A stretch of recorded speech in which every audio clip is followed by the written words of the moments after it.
जय हिंद दोस्तों, स्वागत है आप सभी का एक और नई वीडियो में। दोस्तों आज की इस वीडियो में हम लोग बीएससी एग्रीकल्चर का दोस्तों जो है ओल्ड पेपर सॉल्व करने वाले हैं।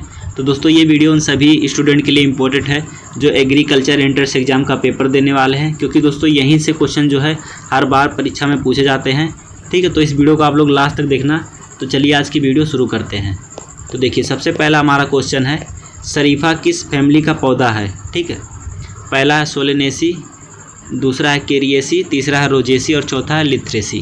ठीक है, तो शरीफा किस कुल का पौधा दोस्तों? तो शरीफा जो है एनोनेसी कुल का पौधा है। किस कुल का पौधा दोस्तों? एनोनेसी कुल का पौधा है। ठीक है, तो यहाँ पे ऑप्शन दोस्तों जो है गलत दिया है। ठीक है, तो एनोनेसी कुल का जो है हमारा सही हो जाएगा। अब दोस्तों हमारा नेक्स्ट क्वेश्चन है, percentage of vitamin A is higher is in. ठीक है, तो किसमें विटामिन ए की मात्रा अधिक होती है? नेक्स्ट क्वेश्चन हमारा है, तो पहला गाजर, टमाटर, बैगन, प्याज। दोस्तों जो है विटामिन ए सर्वाधिक किसमें पाया जाता है? गाजर में। विटामिन ए को हम लोग बीटा कैरोटीन भी बोलते हैं। ठीक है, तो किसमें पाया जाता है? गाजर में पाया जाता है। अगर फलों की बात करें तो फल में दोस्तों जो है हमारा आम। ठीक है, आम में सबसे अधिक जो है बीटा कैरोटीन पाया जाता है। फिर उसके बाद दोस्तों किसका नंबर आता है? पपीता। ठीक है, इन दोनों में दोस्तों जो है विटामिन ए अधिक मात्रा में पाया जाता है। अब दोस्तों हमारा नेक्स्ट क्वेश्चन है, इटावा अग्रणी परियोजना। ठीक है, इटावा पायलट प्रोजेक्ट कब शुरू हुआ था? किस वर्ष जो है शुरू किया गया था? पहला है हमारा 1948, दूसरा 1950, 1952, 1960। तो दोस्तों जो है इटावा पायलट प्रोजेक्ट वो 1948 में शुरू हुआ था। ठीक है, तो पहला ऑप्शन हमारा जो है सही हो जाएगा। अब दोस्तों हमारा नेक्स्ट क्वेश्चन है, समन्वित ग्रामीण विकास योजना IRDP यानी कि जो है इंटीग्रेटेड रूरल डेवलपमेंट प्रोग्राम। ठीक है, IRDP किस वर्ष जो है शुरू हुई थी? पहला 1970, दूसरा 1975, तीसरा 1978 और चौथा है 1980।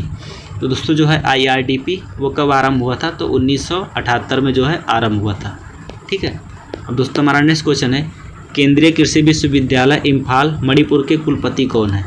दोस्तों यहाँ पे दो क्वेश्चन जो है पूछा जाता है इससे कि केंद्रीय कृषि विश्वविद्यालय कहाँ पे स्थित है। ठीक है, तो क्वेश्चन में दिया है कि मणिपुर इम्फाल में स्थित है। अब यहाँ पे इसके जो है कुलपति वाइस चांसलर कौन है पूछा है। तो पहला doctor M S Swaminathan, doctor Ram Badan Singh, doctor BL Chopra और डॉक्टर MP सिंह। ठीक है, तो ऑप्शन के अकॉर्डिंग दोस्तों जो है हमारा डॉक्टर MP सिंह सही हो जाएगा। लेकिन हाल फिलहाल में जो है लेटेस्ट डाटा के अनुसार कौन है? तो अनुपम मिश्रा। ठीक है, अनुपम मिश्रा जो हैं वो केंद्रीय कृषि विश्वविद्यालय के ठीक है वाइस चांसलर हैं, BC हैं। ठीक है, तो कौन हो जाएंगे? अनुपम मिश्रा। बाकी ऑप्शन के हिसाब से हमारा डॉक्टर MP सिंह हो जाएगा। अब दोस्तों हमारा नेक्स्ट क्वेश्चन है, भारत में क्षेत्रीय ग्रामीण बैंक किस वर्ष जो है स्थापित किया गया था? तो रीजनल रूरल बैंक यानी कि RRB। ठीक है, रीजनल रूरल बैंक RRB किस वर्ष स्थापित किया गया था? तो पहला हमारा हो गया 1970, 1975, 1980, 1985। तो दोस्तों जो RRB यानी कि क्षेत्रीय ग्रामीण बैंक वो कब स्थापित हुआ था? तो 1975 में दोस्तों जो है इसकी स्थापना की गई थी। ठीक है, अब दोस्तों हमारा नेक्स्ट क्वेश्चन है, निम्नलिखित में से कौन सी फसल मिट्टी हेतु उपयुक्त है? पहला मूंगफली, दूसरा गेहूं, तीसरा मक्का, चौथा चावल।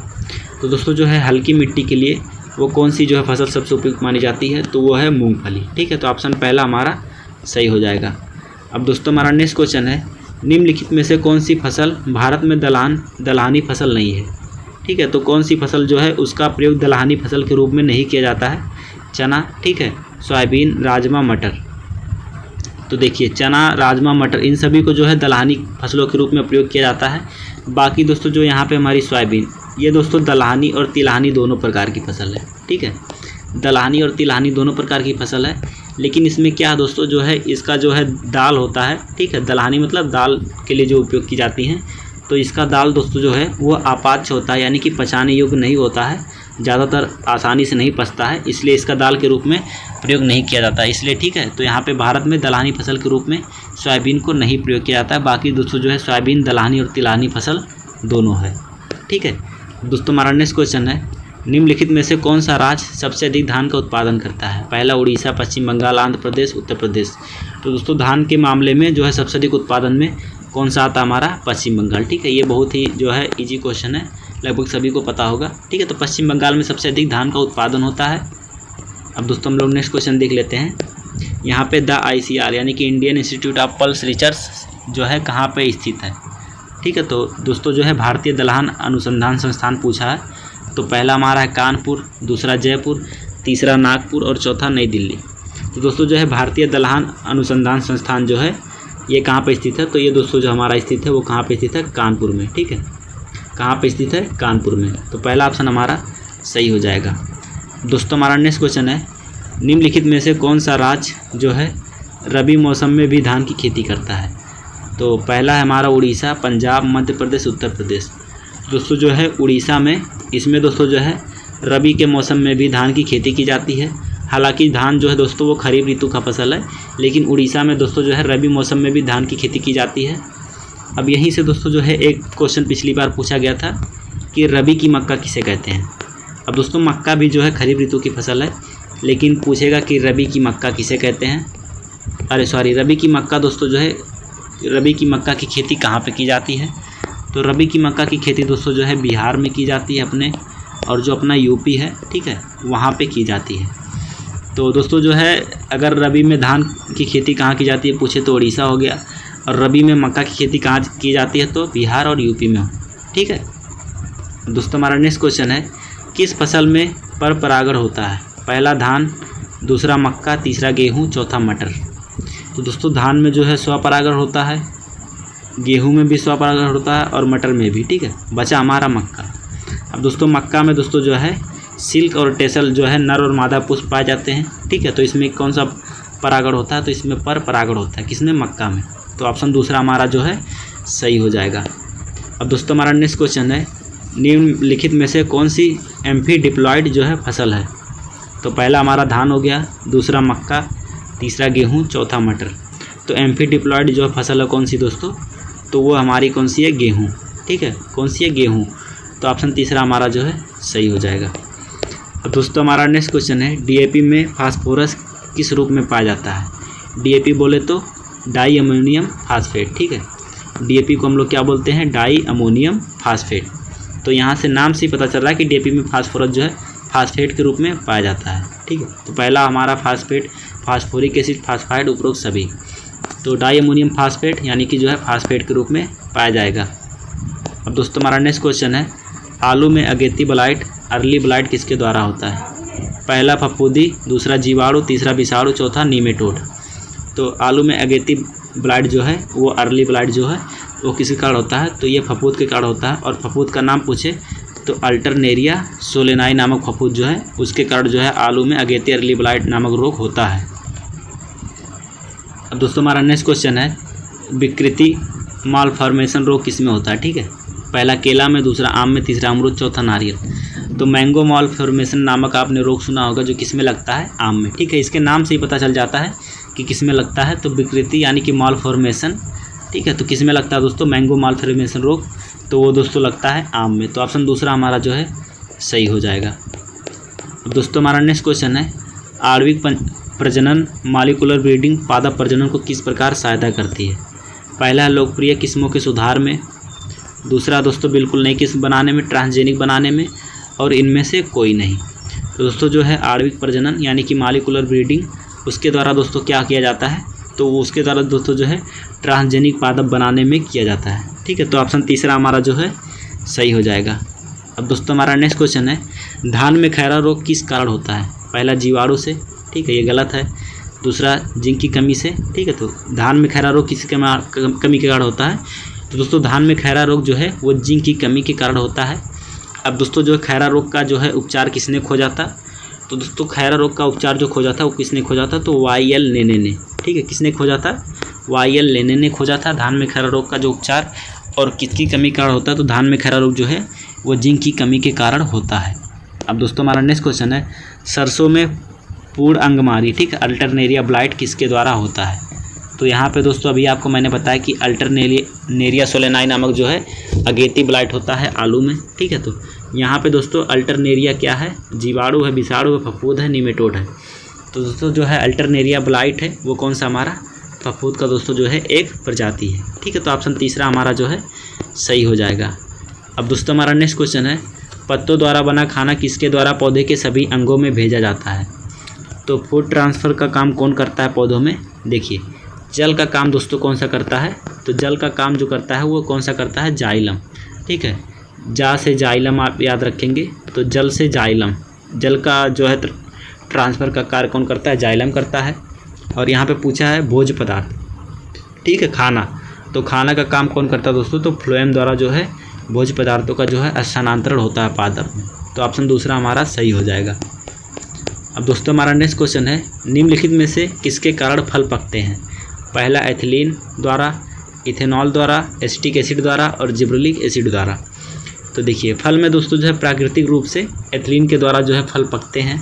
ठीक है, यहाँ पे पूछता है कभी कभी कि कृत्रिम रूप से जो है कृत्रिम रूप द्वारा किससे पकाया जाता है, तो एसिटिलीन। आप लोगों ने एसिटिलीन का नाम सुना होगा। इसकी सहायता से भी जो दोस्तों है बड़े बड़े गोदाम में वहाँ पे फल पकाया जाता है। अब दोस्तों एसिटिलीन को हम लोग क्या बोलते हैं, कैल्शियम कार्बाइड बोलते हैं। ठीक है, कैल्शियम कार्बाइड के नाम से भी जाना जाता है।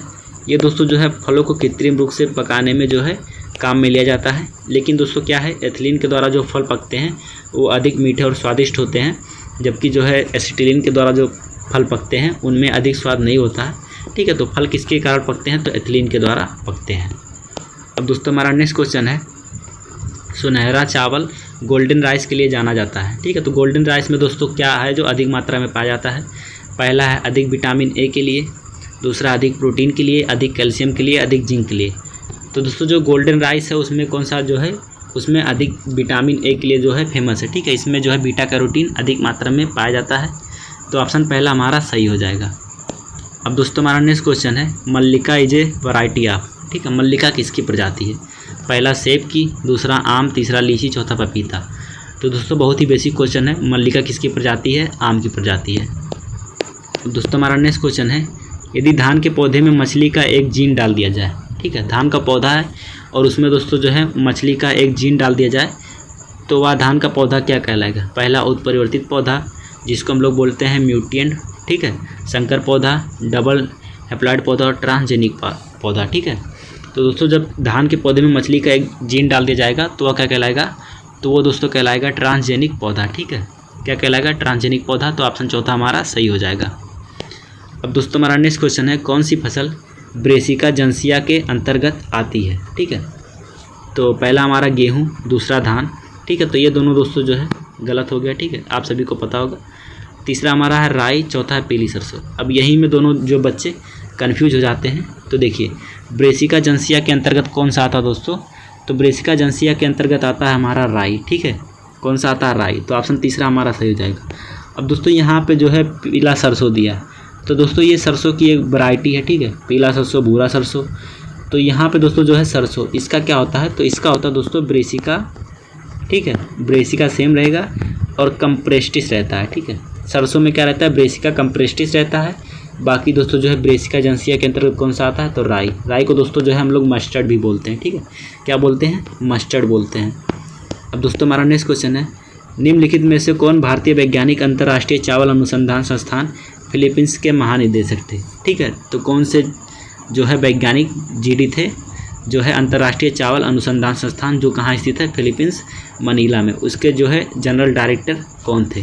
पहला डॉक्टर बीबी पाल, दूसरा डॉक्टर एमएस स्वामीनाथन, तीसरा दोस्तों जो है डॉक्टर आरएस पडोरा और चौथा है डॉक्टर आरबीसी।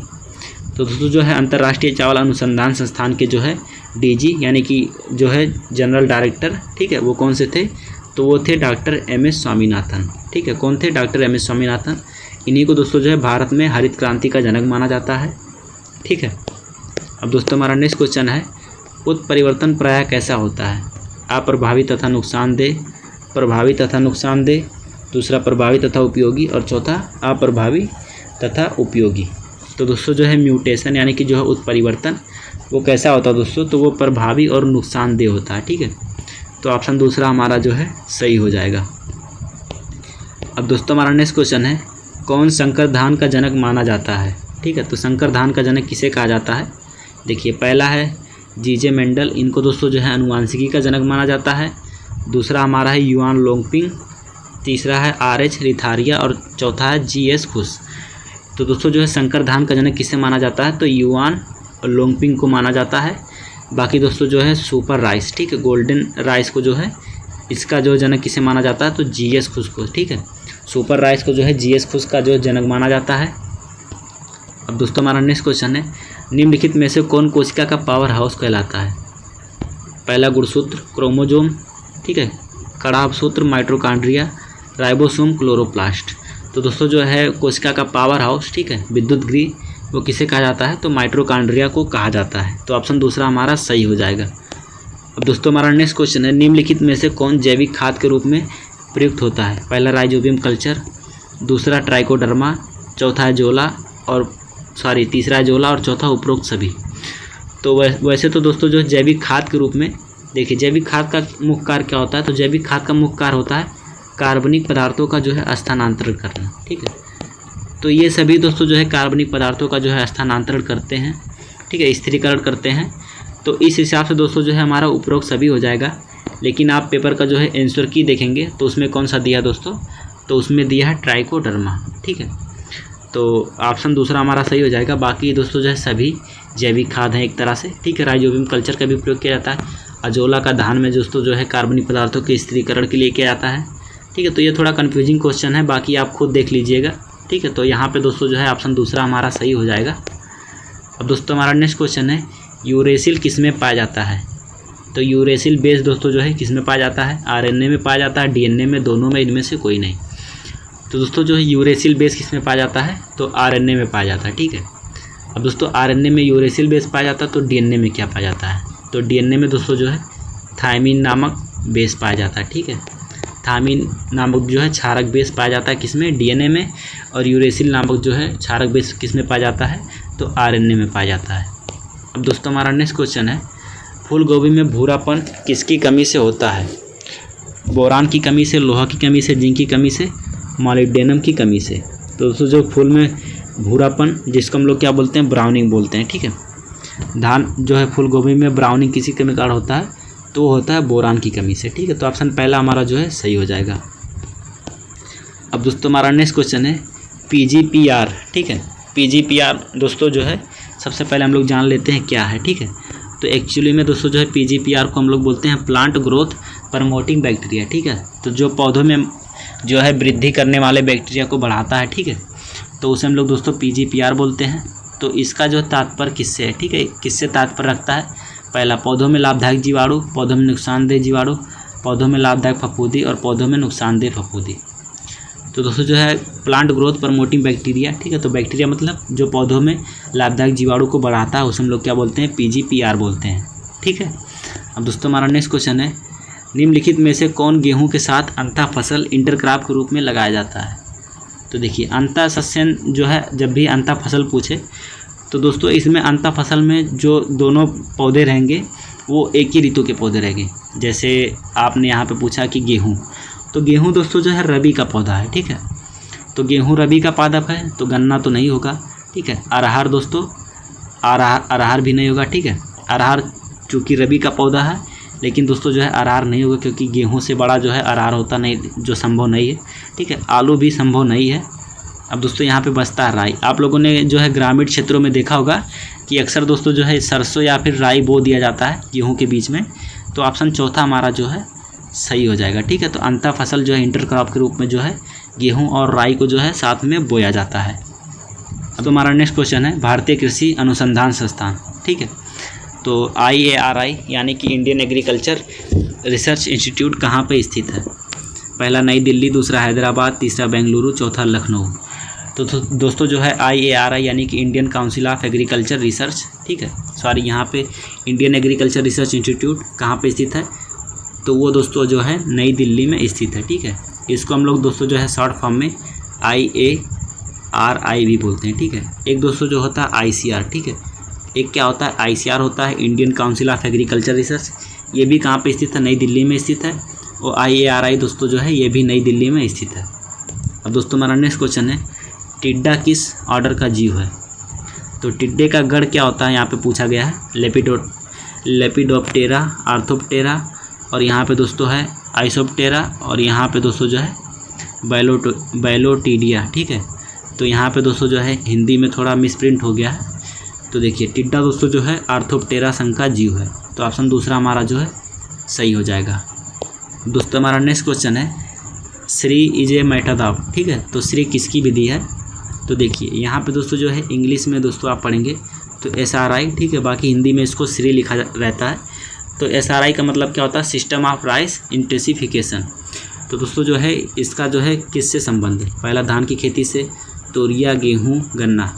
तो दोस्तों जो है श्री पद्धति का प्रयोग किस में किया जाता है? तो श्री पद्धति का प्रयोग किया जाता है धान में, ठीक है। तो ऑप्शन पहला हमारा दोस्तों जो है सही हो जाएगा, ठीक है। तो श्री पद्धति का प्रयोग किस में किया जाता है? धान की खेती करने के लिए जो है श्री पद्धति का प्रयोग किया जाता है।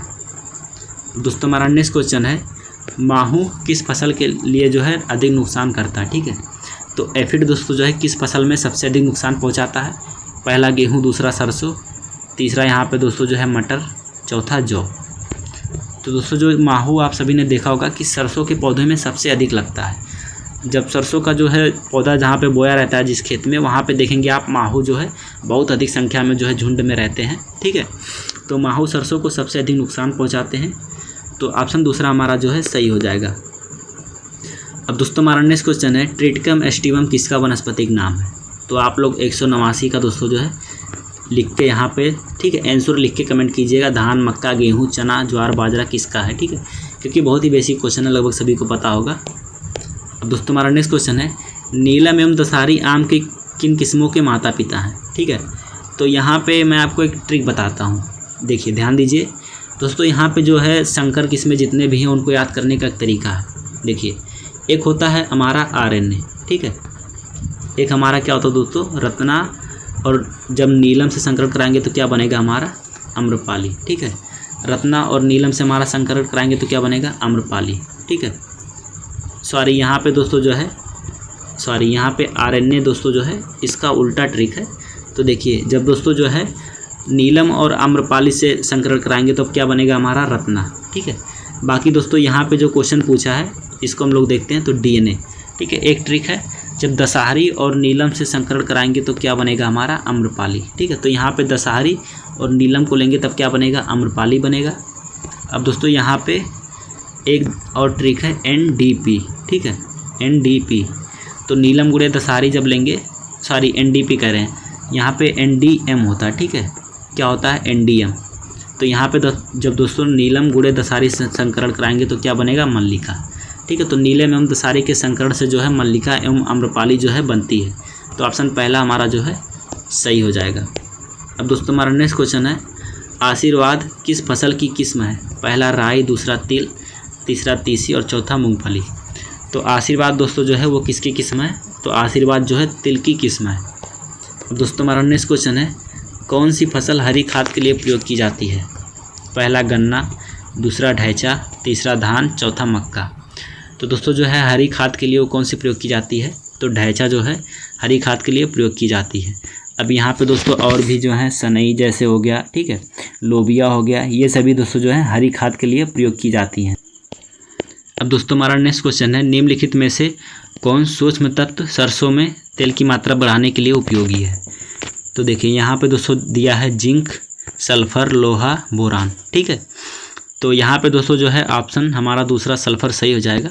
हालांकि दोस्तों जो है सल्फर सूक्ष्म तत्व नहीं है, इसे दोस्तों जो है हम लोग द्वितीयक पोषक तत्व बोलते हैं, और ये दोस्तों जो है माइक्रो न्यूट्रिएंट है, ठीक है, बृहद पोषक तत्व है, ये सूक्ष्म पोषक तत्व नहीं है सल्फर, ठीक है। द्वितीयक पोषक तत्व क्या होता है? कैल्शियम, मैग्नीशियम और सल्फर, इसको हम लोग द्वितीयक पोषक तत्व बोलते हैं, ठीक है। तो यहाँ पे सल्फर दोस्तों जो है गंधक, इसको हम लोग गंधक भी बोलते हैं।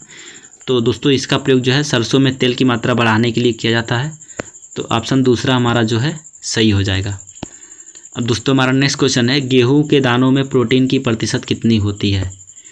तो देखिए पहला है 9 से 13, 15 से 20, 22 से 25 और 28 से 30। तो गेहूं के दानों में प्रोटीन दोस्तों जो है आप सभी को पता होगा कि 11 से 12% जो है गेहूं के दानों में प्रोटीन पाया जाएगा, ठीक है।